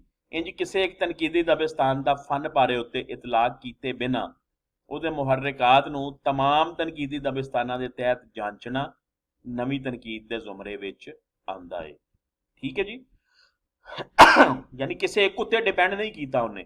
ਜਿੰਨੇ ਟ੍ਰੈਂਡਸ ਨੇ, ਜਿੰਨੇ ਇਹ ਤਨਕੀਦੀ ਸਕੂਲ ਆਫ ਥਾਟ, ਦਬਿਸਤਾਨ ਸਕੂਲ ਆਫ ਥਾਟ ਨੂੰ ਕਹਿੰਦੇ ਨੇ, ਨਫਸਿਆਤੀ, ਤਾਰੀਖੀ, ਇਮਰਾਨੀ, ਯਾਨੀ ਫਨ ਪਾਰਾ ਜਿਹਦੇ ਮੁਤਾबिक ਸੀ ਉਸੇ ਨੂੰ ਇੰਪਲੀਮੈਂਟ ਕਰਕੇ ਉਹਨਾਂ ਨੇ ਲਿਖਿਆ। ਔਰ ਇਸ ਤਨਕੀਦ ਦਾ ਨਾਂ ਜਾਂ ਇਸ ਕ੍ਰਿਟਿਸਿਜ਼ਮ ਦਾ ਨਾਂ ਨਵੀਂ ਤਨਕੀਦ ਹੋ ਗਿਆ। ਯਾਨੀ ਜਿਹਦੇ ਵਿੱਚ ਫਨ ਪਾਰੇ ਨੂੰ ਕਿਸੇ ਇੱਕ ਅਸੂਲ ਉੱਤੇ ਨਹੀਂ ਪਰਖਿਆ ਜਾਂਦਾ, ਬਲਕਿ ਫਨ ਪਾਰੇ 'ਚੋਂ ਜੋ ਕੁਝ ਸਾਹਮਣੇ ਆ ਰਿਹਾ ਹੋਏ ਉਹਦੇ ਮੁਤਾबिक ਹੀ ਅਸੂਲ ਦਾ ਇਤਲਾਕ ਉਹਦੇ ਉੱਤੇ ਕੀਤਾ ਜਾਂਦਾ ਹੈ। ਪੂਰਨੇ ਦੇ ਸਾਰੇ ਮਜ਼ਾਮੀਨ ਨਵੀਂ ਤਨਕੀਦ ਦੇ ਜ਼ੁਮਰੇ ਵਿੱਚ ਆਉਂਦੇ ਨੇ। ਪੂਰਨੇ ਵਿੱਚ ਸ਼ਾਮਿਲ ਪਹਿਲੇ 5 ਮਜ਼ਮੂਨ, ਅੱਗੇ ਜੀ ਤੁਸੀਂ ਇੱਥੇ ਹੈਡਿੰਗ ਕਰ ਸਕਦੇ ਹੋ ਅਲੱਗ ਇਹਦੀ। ਪਹਿਲੇ 5 ਮਜ਼ਮੂਨ ਚੂੰਕਿ ਇਕੱਠੇ ਮਿਲਦੇ ਜੁਲਦੇ ਨੇ, ਉਹਨਾਂ ਨੂੰ ਇਕੱਠਾ ਡਿਸਕਸ ਕਰ ਦਿੱਤਾ। ਇਹਨਾਂ ਮਜ਼ਮੂਨਾਂ ਵਿੱਚ ਇੱਕ ਪਾਸੇ ਇਹ ਗੱਲ ਕਹਿਣ ਦੀ ਕੋਸ਼ਿਸ਼ ਕੀਤੀ ਗਈ ਹੈ ਕਿ ਅਸਲ ਵਿੱਚ ਪੰਜਾਬੀ ਜ਼ਬਾਨ ਕਿਹੜੀ ਹੈ, ਅਸਲ ਪੰਜਾਬੀ ਜ਼ਬਾਨ ਕਿਹੜੀ ਹੈ, ਯਾਨੀ ਪੰਜਾਬੀ ਜ਼ਬਾਨ ਦਾ ਮਿਜ਼ਾਜ ਕੀ ਹੈ, ਪੰਜਾਬੀ ਜ਼ਬਾਨ ਕੈਸੀ ਹੋਣੀ ਚਾਹੀਦੀ ਹੈ। ਜਦ ਕਿ ਦੂਜੇ ਪਾਸੇ ਇਹਨਾਂ ਮਜ਼ਮੂਨਾਂ ਵਿੱਚ ਪੰਜਾਬੀ ਜ਼ਬਾਨ ਤੇ ਅਦਬ ਦੀ ਭਰਪੂਰ ਵਕਾਲਤ ਕੀਤੀ ਗਈ ਹੈ। ਪੰਜਾਬੀ ਜ਼ਬਾਨ ਤੇ ਅਦਬ ਬਾਰੇ ਗੱਲ ਕੀ। ਅਸਲ ਵਿੱਚ ਹੁਸੈਨ ਸ਼ਾਹ ਦੇ ਤਰਜ਼ੇ ਬਿਆਨ ਵਿੱਚ ਇੱਕ ਖਾਸ ਕਿਸਮ ਦਾ ਜੋਸ਼ ਹੈ ਜਿਹੜਾ ਉਹਨਾਂ ਦੀ ਪੰਜਾਬੀ ਜ਼ਬਾਨ, ਅਦਬ ਤੇ ਸਕਾਫਤ ਨਾਲ ਸੱਚੀ ਮੁਹੱਬਤ ਦੀ ਦੱਸ ਪਾਉਂਦਾ। ਇਹਨਾਂ ਸਾਰਿਆਂ ਮਜ਼ਮੂਨਾਂ ਦੀ ਇੱਕ ਹੋਰ ਖਾਸ ਗੱਲ ਇਹਨਾਂ ਵਿੱਚ ਇਸਤੇਮਾਲ ਹੋਣ ਵਾਲੀ ਜ਼ਬਾਨ ਦਾ ਤਖਲੀਕੀ ਰੰਗ ਹੈ। ਯਾਨੀ ਉਹਨਾਂ ਸਿੱਧੀ ਸਾਦੀ ਤਨਕੀਦੀ ਜ਼ਬਾਨ ਇਸਤੇਮਾਲ ਕਰਨ ਦੀ ਬਜਾਏ ਕਿਸੇ ਲਤੀਫੇ, ਲੋਕ ਗੀਤ ਜਾਂ ਕਿਸੇ ਖੇਲ ਦੇ ਬੋਲਾਂ ਵਿੱਚੋਂ ਕੋਈ ਪਹਿਲੂ ਕੱਢ ਕੇ ਉਹਦੀ ਬੁਨਿਆਦ ਤੇ ਆਪਣੀ ਗੱਲ ਨੂੰ ਅੱਗੇ ਵਧਾਇਆ। ਮਕਸਦ ਕਹਿਣ ਦਾ ਕੀ ਹੈ ਕਿ ਤਨਕੀਦ ਖੁਸ਼ਕ ਸਬਜੈਕਟ ਹੈ, ਇਹਨੂੰ ਪੜ੍ਹਨ ਵਾਲਾ ਬੋਰ ਹੋ ਜਾਂਦਾ। ਮਗਰ ਤੁਸੀਂ ਇਹਨਾਂ ਕ੍ਰਿਟਿਕਸ ਦੀ, ਸ਼ਰੀਫ ਕੁੰਜਾਈ ਦੀ ਤੇ ਪੂਰਨੇ ਦੀ ਕ੍ਰਿਟਿਸਿਜ਼ਮ ਜਾਂ ਕ੍ਰਿਟਿਕ ਆਰਟੀਕਲਸ ਜਿਹੜੇ ਨੇ ਤਨਕੀਦੀ ਮਜ਼ਾਮੀਨ ਪੜ੍ਹੋਗੇ ਤਾਂ ਤੁਸੀਂ ਬੋਰ ਨਹੀਂ ਹੋਵੋਗੇ। ਉਹਨਾਂ ਅੰਦਾਜ਼ ਇਸ ਤਰ੍ਹਾਂ ਦਾ ਇਖਤਿਆਰ ਕੀਤਾ। ਮਸਲਨ ਜਿਵੇਂ ਮੈਂ ਤੇ ਵਾਰਿਸ ਸ਼ਾਹ, ਉਹ ਪੂਰਾ ਮਜ਼ਮੂਨ ਹੈ ਵੀ ਮਜ਼ਾਹੀਆ ਅੰਦਾਜ਼ ਦਾ ਹੈ, ਲੇਕਿਨ ਪੜ੍ਹਨ ਵਾਲੇ ਨੂੰ ਬਹੁਤ ਕੁਛ ਉਸ ਮਜ਼ਮੂਨ ਵਿੱਚੋਂ ਸਮਝ ਵੀ ਆ ਜਾਂਦੀ ਹੈ। ਇਹਨਾਂ 5 ਮਜ਼ਮੂਨਾਂ ਵਿੱਚ ਹੁਸੈਨ ਸ਼ਾਇਦ ਨੇ ਜਿਹੜੀਆਂ 3 ਗੱਲਾਂ ਉੱਤੇ ਜ਼ੋਰ ਦਿੱਤਾ ਹੈ ਉਹ ਦਰਜ ਜ਼ੈਲ ਨੇ। ਹੁਣ ਮੈਂ ਇੱਥੇ ਕੋਟੇਸ਼ਨ ਨਹੀਂ ਬਣਾਈ, ਉਹ 3 ਗੱਲਾਂ ਨੂੰ ਆਪਣੇ ਲਫ਼ਜ਼ਾਂ ਵਿੱਚ ਲਿਖ ਦਿੱਤਾ। ਪਹਿਲੀ ਗੱਲ ਹੈ ਕਿ ਪੰਜਾਬੀ ਲਿਖਣ ਲੱਗਿਆਂ ਸਾਨੂੰ ਜ਼ਬਾਨ ਤੇ ਮਾਹੌਲ ਦੇ ਇਤਬਾਰ ਨਾਲ ਖਾਲਿਸ ਪੰਜਾਬੀ ਲਹਿਜੇ ਤੇ ਖਾਲਿਸ ਪੰਜਾਬੀ ਮੰਜ਼ਰਾਂ ਨੂੰ ਸਾਹਮਣੇ ਰੱਖਣਾ ਚਾਹੀਦਾ ਹੈ। ਮੰਗੇ ਤੰਗੇ ਲਫ਼ਜ਼ ਤੇ ਮਨਾਜ਼ਰ ਉਹਨਾਂ ਨੂੰ ਉੱਕਾ ਚੰਗੇ ਨਹੀਂ ਲੱਗਦੇ। ਹੁਣ ਇੱਥੇ ਆਪਣੀ ਕਿਤਾਬ ਵਿੱਚ ਉਹਨਾਂ ਨੇ ਸ਼ੇਰੀ ਮਿਸਾਲਾਂ ਵੀ ਦਿੱਤੀਆਂ ਨੇ, ਲੇਕਿਨ ਇੱਥੇ ਚੂੰਕਿ ਮਿਸਾਲਾਂ ਦੇਣ ਦਾ ਹੈ ਨਹੀਂ, ਆਰਟੀਕਲ ਸਾਡਾ ਬਹੁਤ ਲੈਂਥੀ ਹੋ ਜਾਏਗਾ, ਸੋ ਤੁਸੀਂ ਇੰਨਾ ਹੀ ਯਾਦ ਰੱਖੋ ਕਿ ਮੰਗਵੇਂ ਤੰਗਵੇਂ ਲਫ਼ਜ਼ ਜਿਹੜੇ ਨੇ ਦੂਸਰੀ ਜ਼ਬਾਨ ਦੇ ਲਫ਼ਜ਼ ਇਸਤੇਮਾਲ ਕਰਨ ਤੋਂ ਉਹਨਾਂ ਮਨਾ ਕੀਤਾ। ਔਰ ਦੂਸਰਾ ਮਨਾਜ਼ਰ ਜਿਹੜੇ ਨੇ, ਮੰਜ਼ਰਨਾਮੇ ਜਿਹੜੇ ਨੇ, ਉਹ ਮਤਲਬ ਉਹ ਗੁਲੋ ਲਾਲਾ ਤੇ ਉਹ ਜਿਹੜੇ ਨੇ ਉਹਨਾਂ ਮੰਜ਼ਰਾਂ ਦੀ ਬਜਾਏ ਉਹਨਾਂ ਨੇ ਕਣਕਾਂ ਦੇ ਖੇਤ ਤੇ ਦੂਸਰਾ ਤੀਸਰਾ ਜੋ ਸਾਡੇ ਪੰਜਾਬ ਦੀ ਸਕਾਫਤ ਹੈ ਉਹ ਆਪਣੀ ਸ਼ਾਇਰੀ ਦੇ ਜ਼ਰੀਏ ਬਿਆਨ ਕਰਨ ਉੱਤੇ ਜ਼ੋਰ ਦਿੱਤਾ ਹੈ। ਦੂਜੀ ਗੱਲ ਹੈ ਕਿ ਹੁਸੈਨ ਸ਼ਾਹ ਪੰਜਾਬੀ ਸ਼ਾਇਰੀ ਵਿੱਚ ਪੰਜਾਬੀ ਦੀਆਂ ਪੁਰਾਣੀਆਂ ਸਿਨਫਾਂ ਨੂੰ ਅਪਣਾਉਣ ਦੇ ਹੱਕ ਵਿੱਚ ਨੇ। ਉਹ ਕਹਿੰਦੇ ਨੇ ਕਿ ਨਵੀਆਂ ਸਿਨਫਾਂ ਦੇ ਹਵਾਲੇ ਨਾਲ ਉਹਨਾਂ ਦਾ ਤਕਾਜ਼ਾ ਕਿ ਫਾਰਮ ਭਾਵੇਂ ਬਦਲ ਜਾਵੇ ਪਰ ਰੂਹ ਵਿੱਚ ਪੰਜਾਬੀ ਲਹਿਜਾ, ਮੁਹਾਵਰਾ, ਰੋਜ਼ਮर्रा ਤੇ ਲਫ਼ਜ਼ਾਂ ਦੀ ਵਰਤੋਂ ਹੋਣੀ ਚਾਹੀਦੀ। ਮਿਸਾਲ ਦੇ ਤੌਰ ਤੇ ਗਜ਼ਲ ਸਾਡੀ ਪੰਜਾਬੀ ਸ਼ਾਇਰੀ ਦੀ ਸਿਨਫ ਨਹੀਂ ਹੈ, ਫਾਰਸੀ ਤੋਂ ਆਈ ਹੈ, ਉਰਦੂ ਤੋਂ ਆਈ ਹੈ, ਲੇਕਿਨ ਕਹਿੰਦਾ ਗਜ਼ਲ ਦਾ ਮਿਜ਼ਾਜ ਪੰਜਾਬੀ ਵੀ ਕੀਤਾ ਜਾ ਸਕਦਾ ਹੈ। ਜਿਵੇਂ ਅਸੀਂ ਪੀਰ ਫਜ਼ਲ ਗੁਜਰਾਤੀ ਪੜ੍ਹਿਆ ਸੀ ਨਾ, ਤੇਰੇ ਜੋਰ ਤੇਰੇ ਸਿਤਮ ਅੱਲਾ ਅੱਲਾ, ਮੇਰਾ ਦਿਲ ਜਿਗਰ ਹੌਸਲਾ ਅੱਲਾ ਅੱਲਾ, ਇਹ ਪੰਜਾਬੀ ਮਿਜ਼ਾਜ ਨਹੀਂ ਹੈ। ਇਹ ਪੂਰੇ ਸ਼ੇਰ ਵਿੱਚ ਇੱਕ ਵੀ ਲਫ਼ਜ਼ ਪੰਜਾਬੀ ਦਾ ਨਹੀਂ ਹੈ। ਉਹ ਕਹਿੰਦੇ ਨੇ ਕਿ ਚਾਹੇ ਉਰਦੂ ਚਾਹੇ ਗਜ਼ਲ ਲਿਖ ਰਹੇ ਹੋ, ਗਜ਼ਲ ਪੰਜਾਬੀ ਸਿਨਫ ਨਹੀਂ ਹੈ, ਲੇਕਿਨ ਫਿਰ ਵੀ ਪੰਜਾਬੀ ਸਿਨਫ ਲਿਖਦੇ ਹੋਏ ਉਹਦਾ ਮਿਜ਼ਾਜ, ਉਸ ਗਜ਼ਲ ਦਾ ਮਿਜ਼ਾਜ ਜਿਹੜਾ ਪੰਜਾਬੀ ਰਹਿਣਾ ਚਾਹੀਦਾ। ਹੁਣ ਉਹਨੇ ਸ਼ੇਰਾਂ ਦੀਆਂ ਮਿਸਾਲਾਂ ਦਿੱਤੀਆਂ ਨੇ, ਉਹਦੇ ਵਿੱਚ ਮੈਂ ਇੱਕ ਸ਼ੇਰ ਸੁਣਾ ਦਿੰਦਾ ਤੁਹਾਨੂੰ, ਜਿਹਦੇ 'ਚ ਤੁਹਾਨੂੰ ਜ਼ਰਾ ਅੰਦਾਜ਼ ਪਤਾ ਲੱਗ ਜਾਏਗਾ ਕਿ ਇਹ ਹੁਸੈਨ ਸ਼ਾਹ ਸਾਹਿਬ ਕਿਸ ਮਿਜ਼ਾਜ ਦੀ ਗੱਲ ਕਰਦੇ ਪਏ ਨੇ। ਕੱਲ ਜਿਸ ਸਿਰ ਦੇ ਬਿੰਨੂ ਉੱਤੇ ਭਾਂਡੇ ਸਨ 3-4, ਬਿੰਨੂ ਸਿਰ ਦੇ ਉੱਤੇ ਕੱਪੜਾ ਰੱਖ ਕੇ ਉਹਦੇ ਉੱਤੇ ਜਿਹੜੇ ਘੜੇ ਰੱਖੇ ਜਾਂਦੇ ਸੀ, 3-3 ਘੜੇ ਔਰਤਾਂ ਚੁੱਕਦੀਆਂ ਸੀ ਔਰ ਚੌਥਾ ਇੰਜ ਕੱਚ ਵਿੱਚ ਵੱਖੀ ਵਿੱਚ ਮਾਰਿਆ ਹੁੰਦਾ ਸੀ। ਕੱਲ ਜਿਸ ਸਿਰ ਦੇ ਬਿੰਨੂ ਉੱਤੇ ਭਾਂਡੇ ਸਨ 3-4, ਅੱਜ ਉਹ ਸਿਰ ਸਹਾਰ ਨਹੀਂ ਸਕਦਾ ਗਿੱਠ ਚੁੰਨੀ ਦਾ ਭਾਰ। ਅੱਜ ਕੱਲ੍ਹ ਸ਼ਫੂਨ ਦੇ ਦੁਪੱਟੇ ਕਿਸ ਤਰ੍ਹਾਂ ਕਿੰਨੇ ਹੁੰਦੇ ਨੇ, ਮਤਲਬ ਇੱਕ ਛਟਾਕੀ ਵਜ਼ਨ ਹੁੰਦਾ ਉਹਨਾਂ ਦਾ, ਲੇਕਿਨ ਉਹ ਵੀ ਸਿਰ ਦੇ ਉੱਤੇ ਨਹੀਂ ਟਿਕਦੇ, ਗਲੇ 'ਚ ਰਹਿੰਦੇ ਨੇ ਔਰ ਅੱਜ ਕੱਲ੍ਹ ਤੇ ਗਲੇ 'ਚੋਂ ਵੀ ਲੈ ਗਏ ਨੇ। ਸੋ ਇਹਦੇ ਵਿੱਚ ਜਿਹੜਾ ਪੰਜਾਬੀ ਤਹਿਜ਼ੀਬ ਮਰ ਰਹੀ ਉਹਦਾ ਨੋਹਾ ਬਿਆਨ ਕੀਤਾ ਗਿਆ। ਮੇਰੀ ਆਪਣੀ ਗਜ਼ਲ ਦਾ ਇੱਕ ਸ਼ੇਰ ਹੈ, ਸੁਣ ਲਓ, ਮਿਜ਼ਾਜ ਤੁਹਾਨੂੰ ਪਤਾ ਲੱਗ ਜਾਏਗਾ ਕਿਸ ਤਰ੍ਹਾਂ ਦਾ ਹੋਣਾ ਚਾਹੀਦਾ। ਜੇਠ ਸੀ ਤੱਤਾ ਤੱਤਾ ਲੰਘਿਆ ਉੱਤੋਂ ਚੜਿਆ ਹਾੜ, ਇਹ ਜੇਠ ਤੇ ਹਾੜ ਗਰਮੀ ਦੇ, ਸ਼ਦੀਦ ਗਰਮੀ ਦੇ ਮਹੀਨੇ ਨੇ, ਮਈ ਜੂਨ ਜੁਲਾਈ। ਜੇਠ ਸੀ ਤੱਤਾ ਤੱਤਾ ਲੰਘਿਆ ਉੱਤੋਂ ਚੜਿਆ ਹਾੜ, ਲੂ ਤੱਤੀ ਨੇ ਤੱਤੇ ਲੋਕੀ ਕਸਮੇ ਦਿੱਤੇ ਸਾੜ। ਲੂ ਤੱਤੀ ਕਹਿੰਦੇ ਨੇ, ਵੈਸੇ ਤੇ ਇਹਦਾ ਬੇਚਾਰੀ ਦੇ ਸੈਂਸ 'ਚ ਹੈ, ਲੇਕਿਨ ਇੱਥੇ ਮੈਂ ਗਰਮ ਇਹਦਾ ਮਤਲਬ ਲਿਆ ਹੈ। ਤੱਤੀ ਲਫ਼ਜ਼ ਬੇਚਾਰੀ ਨੂੰ ਵੀ ਕਹਿੰਦੇ ਨੇ। ਤੱਤੀ ਰੋ ਰੋ ਮੈਂ ਵਾਟ ਨਿਹਾਰਾਂ, ਕੱਢੀ ਸਾਂਵਲ ਮੋੜ ਮੁਹਾਰਾਂ, ਖਾਜਾ ਗੁਲਾਮ ਫਰੀਦ ਦੀ ਕਾਫੀ ਦਾ ਮਿਸਰਾ ਹੈ। ਲੂ ਤੱਤੀ ਨੇ, ਗਰਮ ਲੂ ਨੇ, ਲੂ ਤੱਤੀ ਨੇ ਤੱਤੇ ਲੋਕੀ, ਤੱਤੇ ਯਾਨੀ ਬੇਚਾਰੇ ਲੋਕ, ਮਜ਼ਦੂਰ ਟਾਈਪ ਲੋਕ, ਗੰਦਮ ਦੀ ਵਾਢੀਆਂ ਕਰਨ ਵਾਲੇ ਲੋਕ। ਤੱਤੇ ਲੋਕੀ ਕਸਮੇ ਦਿੱਤੇ ਸਾੜ, ਯਾਨੀ ਮੌਸਮ ਐਸਾ ਗਜ਼ਬ ਢਾ ਰਿਹਾ ਸੀ ਕਿ ਗਰੀਬ ਲੋਕ ਜਿਹੜਾ ਹੈ ਉਹ ਗਰਮੀ ਨਾਲ ਤਬਾਹ ਬਰਬਾਦ ਹੋ ਰਹੇ ਸੀ। ਸੋ ਇਹ ਮਿਜ਼ਾਜ ਹੋਣਾ ਚਾਹੀਦਾ। ਯਾਨੀ ਵੇਖੋ ਨਾ, ਇਹਦੇ ਵਿੱਚ ਮੌਸਮਾਂ ਦਾ ਜ਼ਿਕਰ, ਮੌਸਮਾਂ ਦਾ ਮਿਜ਼ਾਜ ਔਰ ਉਹ ਸਾਰਾ ਵਿੱਚ ਆ ਰਿਹਾ ਹੈ। ਅੱਛਾ ਜੀ, ਤੀਸਰੀ ਗੱਲ ਉਹਨਾਂ ਕਿਹਾ ਹੈ ਬਗੈਰ ਸਖਤ ਜ਼ਰੂਰਤ ਦੇ ਪੰਜਾਬੀ ਵਿੱਚ ਦੂਜੀਆਂ ਜ਼ਬਾਨਾਂ ਦੇ ਲਫ਼ਜ਼ਾਂ ਦੀ ਵਰਤੋਂ ਨਾ ਕੀਤੀ ਜਾਏ। ਯਾਨੀ ਅਗਰ ਪੰਜਾਬੀ ਦਾ ਲਫ਼ਜ਼ ਮੌਜੂਦ ਹੈ ਤੇ ਫਿਰ ਉਰਦੂ ਦਾ ਲਫ਼ਜ਼ ਲਾਣਾ ਕੋਈ ਤੁਕ ਨਹੀਂ ਬਣਦਾ, ਯਾਨੀ ਦਰਵਾਜ਼ਾ ਨਹੀਂ ਲਾਣਾ ਚਾਹੀਦਾ। ਸਾਨੂੰ ਚਾਹੀਦਾ ਹੈ ਕਿ ਅਸੀਂ ਸ਼ਾਇਰੀ ਵਿੱਚ ਬੂਆ ਹੀ ਲਫ਼ਜ਼ ਯੂਜ਼ ਕਰੀਏ, ਬੂਆ ਢੋ ਯੂਜ਼ ਕਰੀਏ, ਬੂਆ ਭੀੜ ਯੂਜ਼ ਕਰੀਏ, ਦਰਵਾਜ਼ਾ ਬੰਦ ਕਰਨਾ ਯੂਜ਼ ਨਹੀਂ ਕਰਨਾ ਚਾਹੀਦਾ। ਸੋ ਇਸ ਤਰ੍ਹਾਂ ਦੀਆਂ ਚੀਜ਼ਾਂ ਪਹਿਲੇ 5 ਮਜ਼ਮੂਨਾਂ ਵਿੱਚ ਉਹਨਾਂ ਦੀਆਂ ਰਿਕਮੈਂਡੇਸ਼ਨਸ ਐ ਸੀ। ਹੁਸੈਨ ਸ਼ਾਹਿਦ ਦੀ ਦਰਜ ਬਾਲਾ ਰਾਵਾਂ, ਇਹ ਜਿਹੜੀਆਂ 3 ਰਾਹ ਨੇ, ਜਿਹੜੀਆਂ ਹੁਸੈਨ ਸ਼ਾਹਿਦ ਨੇ 3 ਰਿਜ਼ਲਟ ਕੱਢੇ ਨੇ, ਕੁਝ ਗੱਲਾਂ ਦਾ ਵੇਰਵਾ ਜ਼ਰੂਰੀ ਹੈ। ਯਾਨੀ ਇਹਨਾਂ ਦਾ ਹੁਣ ਐਨਾਲਿਸਿਸ ਕੀ ਹੈ? ਪੰਜਾਬੀ ਜ਼ਬਾਨ ਉਹੀ ਹੈ ਜਿਹੜੀ ਪੰਜਾਬ ਦੇ ਪਿੰਡਾਂ ਵਿੱਚ ਬੋਲੀ ਜਾਂਦੀ ਹੈ, ਤੇ ਅਦਬੀ ਪੰਜਾਬੀ ਉਸੇ ਜ਼ਬਾਨ ਦੀ ਸਵਾਰੀ ਹੋਈ ਸ਼ਕਲ ਹੋਣੀ ਚਾਹੀਦੀ। ਸੌਰੀ, ਕਹਿੰਦਾ ਜਿਹੜੀ ਅਸੀਂ ਅਦਬੀ ਜ਼ਬਾਨ ਲਿਖ ਰਹੇ ਹਾਂ, ਅਸੀਂ ਲਿਟਰੇਚਰ ਤਖਲੀਕ ਕਰ ਰਹੇ ਹਾਂ, ਉਹ ਪਿੰਡਾਂ ਵਾਲੀ ਯਾਨੀ ਖਾਲਸ ਪਿਓਰ ਨੇਚਰਲ ਪੰਜਾਬੀ ਜ਼ਬਾਨ ਹੋਣੀ ਚਾਹੀਦੀ ਹੈ। ਪਿੰਡਾਂ ਵਿੱਚ ਬੋਲੀ ਜਾਣ ਵਾਲੀ ਜ਼ਬਾਨ ਜਾਣਨ ਤੋਂ ਬਿਨਾਂ ਪੰਜਾਬੀ ਅਦਬ ਪੈਦਾ ਨਹੀਂ ਹੋ ਸਕਦਾ। ਜੇ ਹੋਵੇਗਾ ਤੇ ਉਹਦੀਆਂ ਲੱਤਾਂ ਬਾਹਾਂ ਸਲਾਮਤ ਨਹੀਂ ਹੋਣਗੀਆਂ। ਯਾਨੀ ਉਹ ਕਹਿੰਦੇ ਨੇ, ਰਿਕਮੈਂਡ ਕਰਦੇ ਨੇ ਕਿ ਜਿਹੜੇ ਤਖਲੀਕਾਰ ਨੇ ਉਹਨਾਂ ਨੂੰ ਚਾਹੀਦਾ ਹੈ ਕਿ ਉਹ ਪੰਜਾਬ ਦੀ ਤਹਿਜ਼ੀਬੋ ਸਕਾਫਤ, ਵਸੋਂ, ਰਹਿਣ ਸਹਿਣ, ਕਲਚਰ, ਜ਼ਬਾਨ, ਲਹਿਜਾ, ਮੁਹਾਵਰਾ, ਰੋਜ਼ਮर्रा, ਤਸ਼ਬੀਹਾਂ, ਇਸਤਾਰੇ, ਇਹਨਾਂ ਤੋਂ ਬਖੂਬੀ ਵਾਕਿਫ ਹੋਣ। ਔਰ ਦੂਸਰੇ ਨੰਬਰ ਤੇ ਅਗਰ ਇਹ ਨਹੀਂ ਕਰ ਸਕਦੇ, ਪੋਸੀਬਲ ਨਹੀਂ, ਮਸਲਨ ਮੈਂ ਲਾਹੌਰ ਦਾ ਜੰਮਪਾਲਾ, ਮੈਂ ਪਿੰਡ 'ਚ ਨਹੀਂ ਗਿਆ, ਨਹੀਂ ਰਿਹਾ, ਮੈਨੂੰ ਪੰਜਾਬ ਨਹੀਂ ਪਤਾ, ਲੇਕਿਨ ਫਿਰ ਦੂਸਰਾ ਆਪਸ਼ਨ ਹੈ ਆਪਣਾ ਕਲਾਸਿਕ ਪੜ੍ਹੋ, ਲਿਟਰੇਚਰ ਪੜ੍ਹੋ।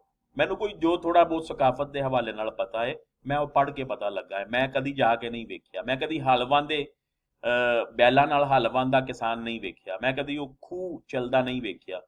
ਮਤਲਬ ਇਹ ਚੀਜ਼ਾਂ ਮੈਂ ਨਹੀਂ ਓਬਜ਼ਰਵ ਕੀਤੀਆਂ, ਲੇਕਿਨ ਮੈਂ ਪੜ੍ਹਿਆ ਹੋਇਆ ਹੈ। ਸੋ ਮੈਂ ਉਹ ਚੀਜ਼ਾਂ ਨੂੰ ਆਪਣੀ ਸ਼ਾਇਰੀ ਵਿੱਚ ਜਾਂ ਆਪਣਾ ਜਿਹੜਾ ਤਖਲੀਕੀ ਮੇਰਾ ਹੈ ਵੇ ਉਹਦੇ 'ਚ ਮੈਨੂੰ ਚਾਹੀਦਾ ਹੈ ਇੰਪਲੀਮੈਂਟ ਕਰਾਂ। ਨੈਕਸਟ ਜੀ,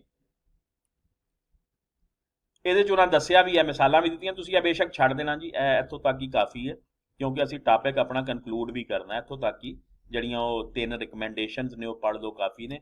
ਹੁਣ ਉਹ ਥੱਲੇ ਜਿਹੜੀ ਹੈ ਗੁਲਾਮ ਯਕੂਬ ਅਨਵਰ ਦੀ ਹੈ ਗਜ਼ਲ ਦੇ ਸ਼ੇਰਾਂ ਨੂੰ ਕਹਿੰਦਾ ਉਹ ਟ੍ਰਿਬਿਊਟ ਪੇਸ਼ ਕਰ ਰਿਹਾ, ਕਹਿੰਦਾ ਇਹ ਮਿਜ਼ਾਜ ਹੋਣਾ ਚਾਹੀਦਾ ਹੈ ਜਿਹਦੇ ਵਿੱਚ ਸਾਡੀ ਪੰਜਾਬ ਦੀ ਤਹਿਜ਼ੀਬੋ ਸਕਾਫਤ ਸਾਰੀ ਨਜ਼ਰ। ਮੇਰੀ ਝੁੱਗੀ ਦੇ ਦੀਵੇ ਨਾਲੋਂ ਕੋਈ ਬਿਜਲੀ ਵੱਧ ਮੁਟਿਆਰ ਨਹੀਂ। ਕਹਿੰਦਾ ਬਿਜਲੀ ਤੇ ਹੁੰਦੀ ਏ, ਲੇਕਿਨ ਮੇਰੀ ਝੁੱਗੀ ਦਾ ਦੀਵਾ ਜਿਹੜਾ ਹੈ, ਕੋਈ ਵੀ ਮੁਟਿਆਰ ਉਸ ਤੋਂ ਜ਼ਿਆਦਾ ਖੂਬਸੂਰਤ ਨਹੀਂ ਹੈ। ਪਰ ਮੈਂ ਇੱਕ ਮਾਤੜ ਕੰਮੀ ਆ, ਕਿਸੇ ਪਿੰਡ ਦਾ ਲੰਬੜਦਾਰ ਨਹੀਂ। ਯਾਨੀ ਇਹ ਝੁੱਗੀ ਦਾ ਦੀਵਾ, ਹੁਣ ਇੱਥੇ ਦੀਵਾ ਨਹੀਂ ਚਿਰਾਗ ਲਾਉਂਦੇ ਨੇ, ਠੀਕ ਹੈ ਜੀ। ਮੁਟਿਆਰ ਕੁੜੀ, ਅਨਮੈਰਿਡ ਕੁੜੀ, ਨੌਜਵਾਨ ਕੁੜੀ, ਪਰ ਮੈਂ ਇੱਕ ਮਾਤੜ ਸਿੱਧਾ ਸਾਦਾ ਕੰਮੀ, ਕੰਮ ਕਰਨ ਵਾਲਾ, ਲੰਬੜਦਾਰ, ਇਹ ਸਾਰੇ ਪਿੰਡ ਦੇ ਪੇਂਡੂ ਲਫ਼ਜ਼ ਨੇ। ਕਹਿੰਦਾ ਹੈ ਕਿ ਇਸ ਤਰ੍ਹਾਂ ਦੀ, ਇਹ ਗਜ਼ਲ ਦੇ ਹੀ ਸ਼ੇਰ ਨੇ, ਲੇਕਿਨ ਕਹਿੰਦਾ ਗਜ਼ਲ ਦਾ ਮਿਜ਼ਾਜ ਇਹ ਹੋਣਾ ਚਾਹੀਦਾ। ਮੈਂ ਪਿਛਲੀ ਰਾਤ ਦਲੀਲਾਂ ਦੀ ਗਾਦੀ ਤੇ ਹੁੰਟੇ ਲੈਂਦਾ ਸਾਂ। ਗਾਦੀ, ਵਾਰਿਸ ਸ਼ਾਹ ਜੀ ਦੱਸਿਆ ਸੀ ਨਾ, ਪਾਣੀ ਲਾਣ ਨੂੰ ਕਾਮਿਆਂ ਖੂਜ ਉੱਤੇ ਬੈਠੇ ਗਾਦੀ ਤੇ ਲੈਣ ਜੁਲਾਨੀਆਂ ਨਹੀਂ। ਕਹਿੰਦਾ ਮੈਂ ਗਾਦੀ ਉੱਤੇ ਹੁੰਟੇ ਲੈਂਦਾ ਜੇ ਰਾਤ ਦੇ ਪਿਛਲੇ ਪੈਰ। ਔਰ ਉਹ ਗਾਦੀ ਕਿਹੜੀ ਹੈ? ਦਲੀਲਾਂ ਦੀ, ਯਾਨੀ ਰਾਤ ਦੇ ਪਿਛਲੇ ਪੈਰ ਮੈਂ ਸੋਚੀ ਪਿਆ ਰਹਿਣਾ ਵਾਂ, ਮੇਰੇ ਅਥਰੂਆਂ ਤੋਂ ਵੱਧ ਕੋਈ ਇਹਨਾਂ ਟਿੰਡਾਂ ਦਾ ਗਮਖਾਰ ਨਹੀਂ। ਹੁਣ ਟਿੰਡਾਂ ਕੀ ਹੁੰਦੀਆਂ ਨੇ? ਕੂਏ ਵਿੱਚੋਂ ਜਿਹੜੇ ਬਾਕਸਿਸ ਪਾਣੀ ਭਰ ਕੇ ਆਉਂਦੇ ਨੇ, ਉਹ ਟਿੰਡਾਂ ਉਹਨਾਂ ਨੂੰ ਕਿਹਾ ਜਾਂਦਾ। ਅੱਛਾ ਜੀ, ਜਿਹੜੀ ਮੇਰੀ ਆਪਣੀ ਜ਼ਾਤੀ ਰਾਏ ਵੇ ਉਹ ਵੀ ਜ਼ਰਾ ਥੱਲੇ ਵੇਖ ਲਵੋ। ਮੈਂ ਲਿਖਿਆ ਹੈ ਕਿ ਹੁਸੈਨ ਸ਼ਾਇਦ ਦੀ ਇਸ ਗਜ਼ਲ ਦੇ ਹਵਾਲੇ ਨਾਲ ਪਸੰਦੀਦਗੀ ਆਪਣੀ ਜਗ੍ਹਾ, ਪਰ ਗਜ਼ਲ ਵਿੱਚ ਇਸਤੇਮਾਲ ਹੋਈਆਂ ਚੀਜ਼ਾਂ, ਲਫ਼ਜ਼, ਮੁਹਾਵਰੇ, ਰੋਜ਼ਮर्रे ਹੁਣ ਸਾਰੇ ਬਦਲ ਗਏ ਨੇ।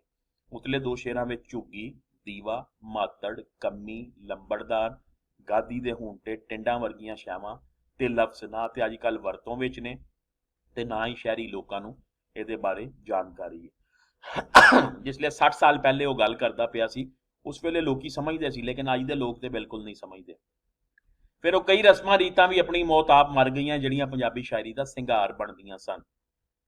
ਮਸਲਨ ਤ੍ਰਿੰਜਣ, ਚਰਖਾ, ਛੂਪ ਪਾਣਾ, ਪੀਂਘਾਂ, ਥਾਲ ਤੇ ਗਿੱਧੇ ਵਗੈਰਾ। ਇਸ ਵਾਸਤੇ ਚूंकि अजकल यह कल्चर नहीं है तो इस वास्ते लोग इनू इस्तेमाल भी नहीं कर रहे जी। नैक्सट तनकीदी मजमूना वास्ते हुसैन शाहिद ने शाह हुसैन, वारिस शाह, पीलू ते ढोल बादशाह के किस्से नू मौजू बनाया है ते हर मजमून विच नवां रंग पेश करके अपनी ओरिजिनैलिटी का सबूत दिता है। शाह हुसैन बारे 3 मज़ामीन ने ते हर मजमून विच एक नवीं अंदाज नाल शाह हुसैन दे फिक्र उत्ते गल कीती है। तुसीं इहनूं अलग कर सकदे हो, यानी इत्थे लिख लो कि शाह हुसैन बारे मज़ामीन। पहला मजमून शाह हुसैन दीआं कुछ अलामतां विच हुसैन शाहिद ने पंजाबी शायरी दी उस रवायत के हवाले नाल बहस की है जिथे आशिक वास्ते मोनस का सीगा वरतिया जाता है। उन्हें वजाहत की है कि यह सीगा इतफाकिया पंजाबी शायरी में दाखिल नहीं होया, सगों इहदे पिछे जनानी दे उस रवायती किरदार का तसव्वुर मौजूद है ਜਿਹਦੇ ਹਵਾਲੇ ਨਾਲ ਉਹ ਖੁਦ ਸਪੁਰਦਗੀ ਦੀ ਇੱਕ ਮੁਕੰਮਲ ਅਲਾਮਤ ਬਣ ਜਾਂਦੀ ਹੈ। ਮੈਂ ਤੁਹਾਨੂੰ ਕਿਹਾ ਸੀ ਸ਼ਾਹ ਹੁਸੈਨ ਦੇ ਟਾਪਿਕ ਵਿੱਚ ਐਡੀਸ਼ਨਲ ਮਟੀਰੀਅਲ ਹੈ ਸੀਗਾ ਤਸਨੀਸ, ਉੱਥੋਂ ਪੜ੍ਹਨਾ, ਉਹ ਜ਼ਰੂਰ ਪੜ੍ਹ ਲੈਣਾ। ਤੇ ਉਹੀ ਗੱਲ ਇੱਥੇ ਕਰ ਰਿਹਾ, ਉਹਦੀ ਵਫਾ, ਉਹਦੀ ਮਿਹਰੋ ਮੁਹੱਬਤ ਸਭ ਕੁਝ ਆਪਣੀ ਥਾਂ, ਪਰ ਉਹ ਜਦੋਂ ਇਸ ਮੁਕਾਮ ਤੇ ਪੜ੍ਹਦੀ ਏ ਕਿ ਆਪਣੇ ਆਪ ਨੂੰ ਗੋਲੜੀ ਯਾਨੀ ਕਨੀਜ਼ ਬਾਂਦੀ ਅਖਵਾਣ ਵਿੱਚ ਫਖਰ ਮਹਿਸੂਸ ਕਰਦੀ ਏ, ਉਹ ਉਹਦੀ ਗੁਲਾਮਾਨਾ ਜ਼ਹਿਨੀਅਤ ਦੀ ਅਲਾਮਤ ਨਹੀਂ, ਸਗੋਂ ਹੈ ਉਹਦੇ ਇਸਾਰ ਤੇ ਖਲੂਸ ਦਾ ਉਹ ਮੁਕਾਮ ਹੈ ਜਿਹੜਾ ਮਰਦ ਨੂੰ ਕਦੀ ਵੀ ਹਾਸਿਲ ਨਹੀਂ ਹੋ ਸਕਦਾ। ਯਾਨੀ ਉਹ ਕਹਿੰਦਾ ਜਿਹੜੀ ਔਰਤ ਦੀ ਵਫਾ ਤੇ ਮੁਹੱਬਤ ਹੈ, ਮਰਦ ਦੀ ਵਫਾ ਤੇ ਮੁਹੱਬਤ ਕਦੀ ਉਸ ਜੈਸੀ ਨਹੀਂ ਹੋ ਸਕਦੀ। ਸੋ ਸਾਡੇ ਸੂਫੀ ਸ਼ਾਇਰਾਂ ਨੇ ਜਿਹੜਾ ਆਪਣੇ ਆਪ ਨੂੰ ਔਰਤ ਬਣਾ ਕੇ ਆਪਣੇ ਮਾਲਕੇ ਹਕੀਕੀ ਨਾਲ ਮੁਹੱਬਤ ਦਾ ਇਜ਼ਹਾਰ ਕੀਤਾ, ਉਹ ਸਿਰਫ ਇਸੇ ਵਾਸਤੇ ਹੀ ਕੀਤਾ ਹੈ ਔਰਤ ਦੇ ਰੂਪ ਵਿੱਚ ਕਿ ਔਰਤ ਦਾ ਜਿਹੜਾ ਪਿਆਰ ਮੁਹੱਬਤ ਦਾ ਇਜ਼ਹਾਰ ਕਰਨ ਦਾ ਤਰੀਕਾ ਹੈ ਉਹ ਮਰਦ ਤੋਂ ਕਿਤੇ ਉੱਚਾ ਹੈ। ਲਿਹਾਜ਼ਾ ਸਾਡੇ ਸੂਫੀ ਸ਼ਾਇਰਾਂ ਨੇ ਆਪਣੇ ਆਪ ਨੂੰ ਔਰਤ ਤੇ ਆਪਣੇ ਮਹਿਬੂਬੇ ਹਕੀਕੀ ਨੂੰ ਮਰਦ ਦੇ ਤੌਰ ਤੇ ਆਪਣੀ ਸ਼ਾਇਰੀ ਵਿੱਚ ਪੇਸ਼ ਕੀਤਾ ਹੈ। ਮਰਦ ਭਾਵੇਂ ਜੋ ਵੀ ਕੁਝ ਕਰੇ ਉਹਦੇ ਵਿੱਚ ਇੱਕ ਤਰ੍ਹਾਂ ਦੀ ਖੁਦ ਗਰਜ਼ੀ ਤੇ ਕਿਸੇ ਹੱਦ ਤੱਕ ਦੂਜੇ ਉੱਤੇ ਹਾਵੀ ਹੋਣ ਦੀ ਸਦਰ ਹਮੇਸ਼ਾ ਕਾਇਮ ਰਹਿੰਦੀ ਹੈ, ਪਰ ਔਰਤ ਨੂੰ ਜਦੋਂ ਉਹਦੀ ਆਦਰਸ਼ ਮੁਤਾਬਿਕ, ਖਾਹਿਸ਼ ਮੁਤਾਬਿਕ ਇੱਕ ਅਜਿਹਾ ਮਰਦ ਮਿਲ ਜਾਂਦਾ ਹੈ ਤੇ ਉਹਦੇ ਸਾਰੇ ਉੱਤੇ ਹਯਾਤੀ ਗੁਜ਼ਾਰਨ ਨੂੰ ਹੀ ਆਪਣਾ ਸਭ ਤੋਂ ਵੱਡਾ ਮਾਣ ਸਮਝਦੀ ਹੈ। ਇਸ ਤਰ੍ਹਾਂ ਇਸ਼ਕਬਾਜ਼ੀ ਦੇ ਸਾਰੇ ਦਾਅਵਿਆਂ ਦੇ ਬਾਵਜੂਦ ਮਰਦ ਕਦੀ ਆਪਣੇ ਆਪ ਨੂੰ ਇੱਕ ਜ਼ਨਾਨੀ ਦੇ ਹਵਾਲੇ ਨਹੀਂ ਕਰ ਸਕਦਾ, ਲੇਕਿਨ ਜ਼ਨਾਨੀ ਜਿਹੜੀ ਹੈ ਮੁਕੰਮਲ ਤੌਰ ਤੇ ਇੱਕ ਮਰਦ ਦੇ ਹਵਾਲੇ ਆਪਣੇ ਆਪ ਨੂੰ ਕਰ ਦਿੰਦੀ ਹੈ। ਸ਼ਾਹ ਹੁਸੈਨ ਦੀ ਇੱਕ ਨਵੀਂ ਸਿਫਤ ਤੇ ਉਹਨਾਂ ਦੇ ਇੱਕ ਫਿਕਰ ਦੀ ਨਵੀਂ ਜਹਿਤ ਜਿਹਦੇ ਵੱਲ ਹੁਸੈਨ ਸ਼ਾਇਦ ਨੇ ਇਸ਼ਾਰਾ ਕੀਤਾ ਹੋਇਆ ਵੇ ਕਿ ਲਫ਼ਜ਼ਾਂ ਦੀ ਜ਼ਾਹਿਰੀ ਤੇ ਬਾਤਨੀ ਮਾਇਨੀ ਤੇ ਤਾਂ ਹੀ ਉਗੜਨਗੇ, ਯਾਨੀ ਤਾਂ ਹੀ ਵਾਜ਼ਿਆ ਹੋਣਗੇ ਜੇ ਮੁਸੱਵਰ ਤਸਵੀਰ ਵਾਲੀਆਂ ਇਨਸਾਨਾਂ ਦੇ ਰੰਗ ਰੂਪ ਨੂੰ ਵੇਖ ਕੇ ਤੇ ਸਮਝ ਕੇ ਕੈਨਵਸ ਉੱਤੇ ਲਿਆਵੇਗਾ। ਅਸਲ ਵਿੱਚ ਵੇਖਿਆ ਜਾਏ ਤੇ ਸ਼ਾਹ ਹੁਸੈਨ ਦੀ ਆਰਟ ਗੈਲਰੀ ਵਾਲਾ ਮਜ਼ਮੂਨ ਅਲਾਮਤੀ ਇਜ਼ਹਾਰ ਨੂੰ ਇੱਕ ਦੂਜੇ ਰੰਗ ਵਿੱਚ ਪੇਸ਼ ਕਰਦਾ। ਉਹਨਾਂ ਨੇ ਇਹ ਦੱਸਿਆ ਕਿ ਅੱਖਰ ਤੇ ਬੁੱਤ ਦਾ ਇਨਸਾਨੀ ਸੋਚ ਨਾਲ ਮੁੱਢ ਕਦੀਮ ਦਾ ਸਾਥ ਹੈ। ਇਨਸਾਨ ਦੇ ਖਿਆਲ ਵਿੱਚ ਹਰ ਬੋਲੇ ਜਾਣ ਵਾਲੇ ਲਫ਼ਜ਼ ਦੇ ਪਿੱਛੇ ਇੱਕ ਮੂਰਤ ਹੁੰਦੀ ਹੈ। ਇਸ ਵਾਸਤੇ ਸ਼ਾਹ ਹੁਸੈਨ ਦੀਆਂ ਕਾਫੀਆਂ ਵਿੱਚ ਬਾਜ਼ਿਆਂ ਥਾਵਾਂ ਤੇ ਬਾਜ਼ ਜਗहों पर एक पूरी तस्वीर ਦਾ ਪਰਛਾਵਾਂ ਨਜ਼ਰ ਆਉਂਦਾ। ਹੁਸੈਨ ਸ਼ਾਇਦ ਨੇ ਜਿਸ ਪਹਿਲੀ ਤਸਵੀਰ ਦਾ ਹਵਾਲਾ ਦਿੱਤਾ ਉਹਨੂੰ ਕੁੱਲ ਆਲਮੀ ਤਸਵੀਰ ਆਖਦੇ ਨੇ। ਇਹ ਤਸਵੀਰ ਉਸੇ ਖੁਦ ਸਪੁਰਦਗੀ ਦੀ ਤਸਵੀਰ ਹੈ ਜਿਹਦਾ ਜ਼ਿਕਰ ਅਸੀਂ ਅਲਾਮਤਾਂ ਦੇ ਸਿਲਸਿਲੇ ਵਿੱਚ ਕਰ ਚੁੱਕੇ ਹਾਂ। ਸੱਜਣ ਦੇ ਹੱਥ ਬਾਹਾਂ ਸਾਡੀ ਕਿਉਂ ਕਰ ਅੱਖਾਂ ਛੱਡ ਵੇ ਅੜਿਆ, ਯਾਨੀ ਮਸ਼ਰਕੀ ਰਵਾਇਤ ਕੀ ਹੈ ਕਿ ਔਰਤ ਕਿਸੇ ਨੂੰ ਜਦੋਂ ਆਪਣਾ ਮਹਿਬੂਬ ਮੰਨ ਲੈਂਦੀ ਹੈ ਤੇ ਆਪਣੇ ਆਪ ਨੂੰ ਮੁਕੰਮਲ ਤੌਰ ਤੇ ਉਹਦੇ ਹਵਾਲੇ ਕਰ ਦਿੰਦੀ ਹੈ। ठीक है जी। इस तरह शाह हुसैन के अदालती फैसले ने पढ़ लेना बिल्कुल आसान है। और अदालती फैसला की है, लख करोड़ जिन्हों के जुड़े आ सो भी झूरी झूरी, यानी यूनीवर्सल ट्रुथ उन्हें बयान कर दी है, फैक्ट और हकीकत उन्हें बयान कर दी है कि हवस जी कभी खत्म नहीं होती। जिन्हों को लखा और करोड़ा जुड़े हुए ने वो भी हर वेले रोंदे रहंदे ने। झूरी झूरी रोना, झूरना यानी रोना, वो भी हर वेले रोंदे रहंदे ने। पट पई तेरी चादर चिट्टी चंगी फकीरां दी भूरी। ठीक है जी। ये सारे ने वारस शाह उत्ते पूरने विच हुसैन शाह दे दो मजमून ने। पहले मजमून दा मुੱਢ वेखो, हुसैन शाह ने बड़ी दिलचस्प गल कीती है कि किसी ने किसी चपड़ासी कोलों पुछया कि तेरी तनख्वाह किन्नी है, ते मैं ते उन्हें आख्या मेरी ते साहब दी मिला के 1000 रुपया। वेखो हुण चपड़ासी नूं की जरूरत सी साहब दे कवे मेरी 100 रुपया तनख्वाह है, मेरी ते साहब दे मिला के 1000 रुपया तनख्वाह, यानी 900 रुपया साहब दी तनख्वाह है ते 100 रुपया चपड़ासी दी। ते उन्होंने इस हवाले नाल अपना ताल्लुक वारस शाह नाल जाहिर कीता है। इस मिसाल तो जिहड़ा रवैया जाहिर हुंदा उहनूं जे तकनीकी लफ्ज़ां दे जरिए जाहिर करना चाहिए तो लफ्ज़ इंप्रैशनिज्म होवेगा, यानी सुनन वाले उत्ते की इंप्रैशन पिया उस चपड़ासी दा कि 1000 रुपया तनख्वाह इहदी बनती है। सो मैं ते वारस शाह मजमून विच जिहड़ा मैं उन्हें इस्तेमाल किया उहदे तो की मुराद है, इसलिए मजमून के सरनामे विच वरतिया होया लफ्ज़ मैं तां तुहाडे नाल चूल करन वाली गल है, मजाक करन वाली गल है। सच ये वे भई मैं तो मुराद सिर्फ मेरी जात ही नहीं, तुहाडी भी जात है, हर उस इंसान की जात है जिहड़ा वारस शाह नूं पढ़ेगा। मेरा सोचिया समझिया दावा है भई पंजाब की धरती ते कोई इजिहा जी नहीं जमदा जिहड़ा सुरत संभाल के मरे ते मरण लग्या यह दावा कर सके भई वो वारस शाह कोलों सुक्का लंघ गया। इसलिए वारस शाह दे नां नाल अपना नां जोड़न दा जिन्ना मैनू हक है उन्ना ही तुहानूं भी है, क्योंकि वारस शाह साडी सारियां दी सांझी जात दा रलवां रूप है। ठीक है जी, समझ आई। यानी हर बंदा अपने आप ਨੂੰ ਵਾਰਿਸ ਸ਼ਾਹ ਨਾਲ ਮੈਂ ਤੇ ਵਾਰਿਸ ਸ਼ਾਹ ਜੋੜਦਾ। ਉਹ ਕਹਿੰਦਾ ਕਿਉਂ ਜੋੜਦਾ? ਕਿਉਂਕਿ ਵਾਰਿਸ ਸ਼ਾਹ ਪੰਜਾਬ ਦਾ ਸ਼ਾਇਰ ਹੈ, ਪੰਜਾਬੀ ਦਾ ਸ਼ਾਇਰ ਹੈ, ਪੰਜਾਬ ਦਾ ਨੁਮਾਇੰਦਾ ਸ਼ਾਇਰ ਹੈ। ਅਸੀਂ ਆਪਣੇ ਆਪ ਨੂੰ ਜਦੋਂ ਵਾਰਿਸ ਸ਼ਾਹ ਨਾਲ ਜੋੜਨੇ ਆ ਤੇ ਅਸੀਂ ਬੁਨਿਆਦੀ ਤੌਰ ਤੇ ਆਪਣੇ ਆਪ ਨੂੰ ਉੱਚਾ ਤੇ ਆਲਾ ਮਹਿਸੂਸ ਕਰਨੇ ਆ। ਮੈਂ ਤੋਂ ਬਾਅਦ ਜਿਹੜਾ ਅਗਲਾ ਮਜ਼ਮੂਨ ਹੈ,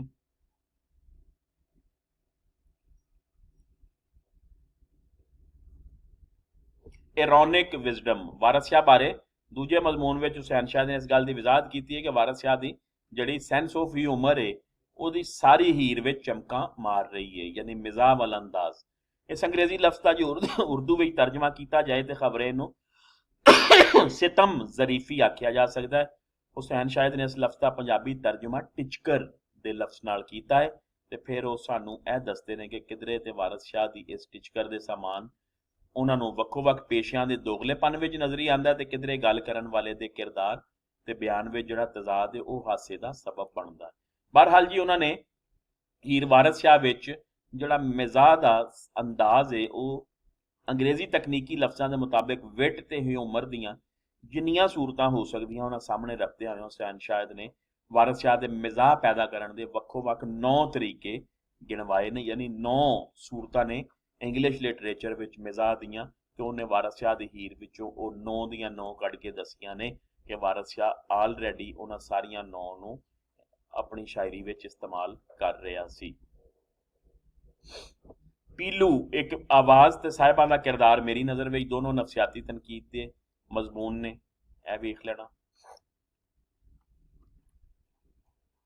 ਇਸੇ ਤਰ੍ਹਾਂ ਜੀ ਅੱਗੇ ਹੈ ਸਾਹਿਬਾਂ ਦਾ ਕਿਰਦਾਰ ਹੈ, ਆਸਾਨ ਹੈ, ਪੜ੍ਹੋਗੇ ਤੁਹਾਨੂੰ ਅੰਦਾਜ਼ਾ ਹੋ ਜਾਏਗਾ, ਕਨਕਲੂਡ ਤੁਸੀਂ ਆਪ ਕਰਨਾ ਹੈ। ਇਹ ਅਸਲ ਵਿੱਚ ਇੰਨਾ ਕਿ ਲਿਖਣ ਦਾ ਮਕਸਦ ਹੈ ਕਿ ਤੁਹਾਨੂੰ ਟਾਪਿਕ ਦੀ ਸਮਝ ਆ ਜਾਏ। ਨੈਕਸਟ ਫਿਰ ਹੈ ਢੋਲ ਬਾਦਸ਼ਾਹ ਦਾ ਕਿਰਦਾਰ ਹੈ, ਇਹਨੂੰ ਵੇਖ ਲੈਣਾ। ਇਸੇ ਤਰ੍ਹਾਂ ਪੂਰਨੇ ਦੇ ਅਗਲੇ 2 ਮਜ਼ਮੂਨ ਜਨੌਰਾਂ ਦੇ ਮੂੰਹ ਬੰਦਿਆਂ ਦੀਆਂ ਗੱਲਾਂ ਤੇ ਪੱਜ ਅਸਲ ਵਿੱਚ ਸਈਦ ਅਹਿਮਦ ਦੇ ਲਿਖੇ ਗਏ ਬੰਗਾਲੀ ਡਰਾਮੇ ਨੇ, ਜਿਹਨੂੰ ਪੰਜਾਬੀ ਰੂਪ ਜੰਗਲ ਦਾ ਰਾਖਾ ਨਜਮ ਹੁਸੈਨ ਸੈयद ਹੋਰਾਂ ਦਿੱਤਾ ਸੀ। ਸਾਰਿਆਂ ਬਾਰੇ 2-2 4-4 ਲਾਈਨਾਂ ਵਿੱਚ ਇੰਟਰੋਡਕਸ਼ਨ ਤੁਸੀਂ ਲਿਖ ਦੇਣਾ, ਤਫਸੀਲ ਵਿੱਚ ਨਹੀਂ ਜਾਣਾ। ਤਫਸੀਲ ਇੱਥੇ ਲਿਖਣ ਦਾ ਮਕਸਦ ਹੈ ਵੇ ਕਿ ਤੁਸੀਂ ਪੜ੍ਹ ਕੇ ਥੋੜਾ ਬਹੁਤ ਉਹਦੇ ਤੋਂ ਵਾਕਿਫ ਹੋ ਜਾਓ। ਆਖਰੀ ਜੀ ਪੰਜਾਬ ਰਾਖਵੀਆਂ ਦੀ ਮੰਡੀ ਇੰਤਹਾਈ ਖੂਬਸੂਰਤ ਮਜ਼ਮੂਨ ਹੈ ਔਰ ਪੰਜਾਬੀਆਂ ਵਾਸਤੇ ਯਾਨੀ ਉਹਨਾਂ ਦਾ ਸ਼ਊਰ ਬੇਦਾਰ ਕਰਨ ਦੀ ਕੋਸ਼ਿਸ਼ ਹੈ। ਕਹਿੰਦਾ ਹੈ ਪੰਜਾਬੀਆਂ ਨੂੰ ਗੈਰਤ ਦਿਵਾਉਣ ਦਾ ਆਰ ਕੋਸ਼ਿਸ਼ ਇਸ ਮਜ਼ਮੂਨ ਵਿੱਚ ਉਹਨਾਂ ਕੀਤੀ। ਉਹ ਆਪਣੀ ਜ਼ਬਾਨ ਸ਼ਨਾਖਤ ਤੇ ਤਸ਼ੱਖਸ ਦੀ ਸਿਆਣ ਕਰਕੇ ਆਪਣੇ ਆਪ ਨੂੰ ਮਨਵਾਣ। ਉਹ ਕਹਿੰਦਾ ਹੈ ਕਿ ਪੰਜਾਬੀ ਆਪਣੀ ਜ਼ਬਾਨ, ਆਪਣੀ ਸ਼ਨਾਖਤ ਔਰ ਆਪਣਾ ਤਸ਼ੱਖਸ ਆਇਡੈਂਟੀਟੀ ਜਿਹੜੀ ਹੈ ਉਹਨੂੰ ਖੁਦ ਵੀ ਪਹਿਚਾਨਣ ਤੇ ਆਪਣੇ ਆਪ ਨੂੰ ਦੁਨੀਆ ਵਿੱਚ ਮਨਵਾਣ। ਕਿਧਰੇ ਇੰਜ ਨਾ ਹੋਵੇ ਕਿ ਉਹ ਆਪਣੀ ਜ਼ਬਾਨ ਤੇ ਤਹਿਜ਼ੀਬ ਸਕਾਫਤ ਤੋਂ ਵਾਂਝੇ ਹੋ ਕੇ, ਮਹਿਰੂਮ ਹੋ ਕੇ ਆਪਣੀ ਮੌਤ ਆਪ ਮਰ ਜਾਣ। ਕਿਉਂ ਜੀ ਆਪਣੀ ਜ਼ਬਾਨ ਤੇ ਸਕਾਫਤ ਛੱਡ ਦੇਣਾ ਖੁਦਕੁਸ਼ੀ ਦੇ ਮੁਤਰਾਦਫ ਹੁੰਦਾ ਹੈ, ਹੁਸੈਨ ਸ਼ਾਇਦ ਆਖਦੇ ਨੇ। ਸੈਕੰਡ ਵਰਲਡ ਵਾਰ ਵਿੱਚ ਜਦੋਂ ਅਮਰੀਕਾ ਨੇ ਜਾਪਾਨ ਉੱਤੇ ਕਬਜ਼ਾ ਕਰ ਲਿਆ ਸੀ ਤੇ ਜਾਪਾਨ ਨੇ ਸਰੈਂਡਰ ਕਰ ਦਿੱਤਾ ਸੀ, ਲੇਕਿਨ ਕੁਝ ਸ਼ਰਾਇਤ ਰੱਖੀਆਂ ਸੀ। ਉਹਨਾਂ ਵਿੱਚੋਂ ਪਹਿਲੀ ਇੱਕ ਸ਼ਰਤ ਇਹ ਵੀ ਸੀ ਕਿ ਅਸੀਂ ਆਪਣੀ ਤਹਿਜ਼ੀਬ ਸਕਾਫਤ, ਕਲਚਰ ਤੇ ਜ਼ਬਾਨ ਨਹੀਂ ਛੱਡਾਂਗੇ। ਤੁਸੀਂ ਫਿਰ ਵੇਖ ਲਵੋ ਕਿ ਜਾਪਾਨ ਕਿਸ ਤਰ੍ਹਾਂ ਸਟੈਂਡ ਹੋਇਆ ਔਰ ਜਾਪਾਨ ਕਿੱਥੇ ਸਟੈਂਡ ਕਰਦਾ ਪਿਆ। ਪੰਜਾਬੀਆਂ ਵਰਗੀ ਬੇਸੁਰਤ ਕੌਮ ਮੈਂ ਹੋਰ ਕੋਈ ਨਾ ਡਿੱਠੀ, ਮੈਂ ਹੋਰ ਕੋਈ ਨਹੀਂ ਦੇਖੀ। ਬੇਸੁਰਤ, ਬੇਅਕਲ, ਜਿਹਨੂੰ ਕੋਈ ਹੋਸ਼ ਨਹੀਂ। ਇਹ ਫੈਕਟ ਹੈ, ਇਹ ਹਕੀਕਤ ਹੈ, ਇਹ ਰੋਣ ਦੀ ਗੱਲ ਹੈ, ਹੱਸਣ ਦੀ ਗੱਲ ਨਹੀਂ ਹੈ। ਪੰਜਾਬੀ ਉਹ ਸਿਧਾੜ ਹਨ ਜਿਨ੍ਹਾਂ ਨੂੰ ਤੁਸੀਂ ਉਹਨਾਂ ਦੇ ਘਰੀ ਨਥਾਵਾਂ ਕਰ ਸਕਦੇ ਹੋ। ਸਿਧਾੜ ਯਾਨੀ ਸਿੱਧੇ, ਪਾਗਲ, ਸਿੱਧੇ ਸਾਦੇ ਅਸੀਂ ਕਹਿੰਦੇ ਨਾ ਸਿੱਧੜ, ਸਾਈਂ, ਜਿਨ੍ਹਾਂ ਨੂੰ ਤੁਸੀਂ ਉਹਨਾਂ ਦੇ ਘਰ ਬੇਘਰ ਕਰ ਸਕਦੇ, ਨਥਾਵਾਂ ਬੇਘਰ ਕਰ ਸਕਦੇ ਹੋ। ਪੰਜਾਬੀ ਦਾ ਅਖਾਣ ਹਾ, ਪੰਜਾਬੀ ਦਾ ਪ੍ਰੋਵਰਬ ਏ, ਜਿੰਨੇ ਲਾਈ ਗੱਲੀ ਮੈਂ ਉਸੇ ਨਾਲ ਚੱਲੀ। ਜਿੰਨੇ ਮੇਰੇ ਨਾਲ ਗੱਲਬਾਤ ਕੀਤੀ ਮੈਂ ਉਹਦੇ ਨਾਲ ਹੀ ਤੁਰਨ ਵਾਸਤੇ ਤਿਆਰ ਹੋ ਗਈ। ਇਹ ਅਖਾਣ ਜਿੰਨਾ ਆਪ ਪੰਜਾਬੀਆਂ ਉੱਤੇ ਲਾਗੂ ਹੁੰਦਾ ਹੈ ਹੋਰ ਕਿਸੇ ਕੌਮ ਤੇ ਨਹੀਂ ਜੇ ਹੋ ਸਕਦਾ। ਸਾਰੀ ਦੁਨੀਆ ਵਿੱਚ ਆਪਣੀ ਜ਼ਬਾਨ ਸਭ ਤੋਂ ਪਹਿਲੇ ਆਉਂਦੀ ਹੈ ਤੇ ਬਾਕੀ ਦੀਆਂ ਬਾਅਦ ਵਿੱਚ। ਉਂਝ ਪੰਜਾਬ ਵਿੱਚ ਕਿਉਂ ਨਹੀਂ ਹੋ ਰਿਹਾ? ਇੰਜ ਪੰਜਾਬ ਵਿੱਚ ਕਿਉਂ ਨਹੀਂ ਹੋ ਰਿਹਾ? ਸ਼ਨਾਖਤ ਦੀ ਇਸ ਤੋਂ ਵੱਧ ਕੇ ਬਰਬਾਦੀ ਹੋਰ ਕੀ ਹੋਵੇਗੀ ਜੇ ਕਿਸੇ ਜ਼ਬਾਨ ਨੂੰ ਉਹਦੇ ਆਪਣੇ ਘਰ ਵਿੱਚ ਹੀ ਪਰਦੇਸੀ ਬਣਾ ਦਿੱਤਾ ਜਾਏ।